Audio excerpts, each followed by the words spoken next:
जहाज आमिर के बगैर नहीं उड़ सकता। सफर हज का माजिजाती वाकया।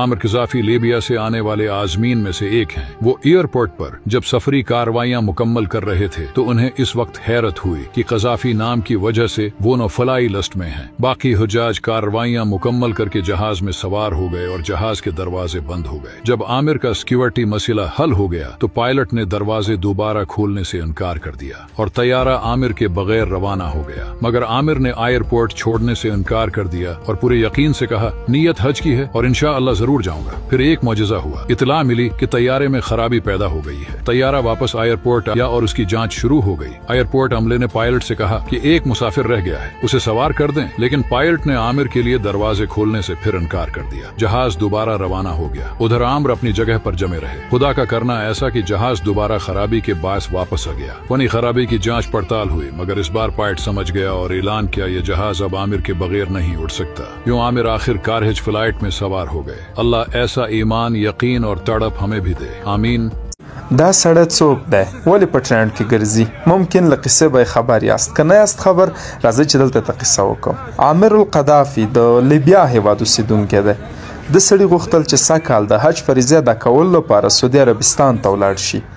کله چې دا سړی هوایي ډګر ته رسیږي د تلاشۍ برخه یا د چک برخه په دې سړي مشکوک کیږي او دا لږ ډېر زنډهیي دقیقه تلاشي اخلي.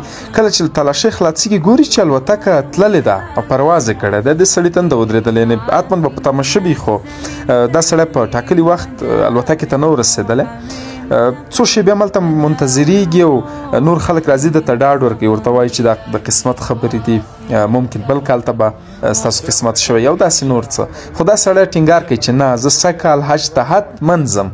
څو شېبې وروسته د الوتکې پایلټ د هوایي ډګر سره اړیکه نیسي چې الوتکه بیرته ناسته کوي، ځکه تخنیکي ستونزه لري. کله چې الوتکه بیرته راځي، قذافي بیا هڅه کوي چې الوتکې ته پورته شي، خو پایلټ انکار کوي. هغه وایي چې دا د قانون په وړاندې یو کار دی، نه غواړم چې د الوتکې دروازې وازې شي.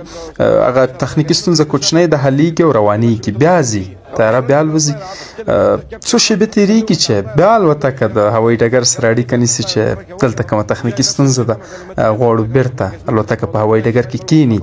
خلاصه څو ځل چې دا کار کېږي، د الوتکې پایلټ او هغه کوم حجاج چې په الوتکه کې سپاره وو غږ کوي چې سړی راولئ، پرته له د سړي تګ ناممکنه ښکاري. هماغسې کېږي. قذافي په الوتکې ته ورخیږي او روغ رمټ تر سعودي عربستان رسیږي. هلته یوه ویډیو خپره کړې وه چې زه شکر په خیر سره سعودي ته راورسېدم.